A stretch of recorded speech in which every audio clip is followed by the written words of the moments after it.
வேடசந்தூர் தாலுகா எரியோடு பண்ணைப்பட்டியில் எழுந்தருளியுள்ள ஸ்ரீ விநாயகர், ஸ்ரீ காளியம்மன், ஸ்ரீ மாரியம்மன், ஸ்ரீ பகவதி அம்மன், ஸ்ரீ முத்தாலம்மன் கோவில் மகா கும்பாபிஷேக விழா. எரியோடு அருகே உள்ள பண்ணைப்பட்டியில் காளியம்மன், மாரியம்மன், பகவதி அம்மன், முத்தாலம்மன் கோவில் கும்பாபிஷேக விழா நடைபெற்றது. அதிகாலை முதல் பூஜை, சுமங்கலி பூஜை, கன்னிகா பூஜை, வடுக பூஜை, தொட்டு துலக்குதல், உயிரூட்டுதல் உள்ளிட்ட பூஜைகள் நடைபெற்றது.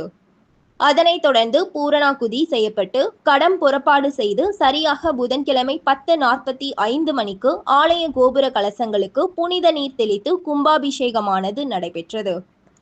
அதைத் தொடர்ந்து அன்னதானம் நடைபெற்று வருகிறது. இவ்விழாவிற்கு ஊர் பொதுமக்கள் மற்றும் சுற்று வட்டார பொதுமக்கள் ஏராளமானோர் கலந்து கொண்டு சாமி தரிசனம் செய்து வருகின்றனர்.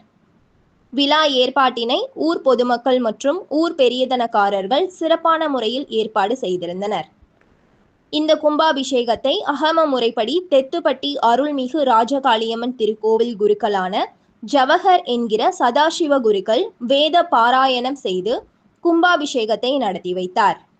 இந்த விழாவில் வேடசந்தூர் திமுக எம்எல்ஏ காந்திராஜன், முன்னாள் அதிமுக எம்எல்ஏ டாக்டர் பரமசிவம், முன்னாள் அதிமுக எம்எல்ஏ தென்னம்பட்டி பழனிசாமி மற்றும் திமுக, அதிமுக கட்சி நிர்வாகிகள், மற்ற அரசியல் கட்சி பிரமுகர்கள் என ஏராளமானோர் கலந்து கொண்டனர்.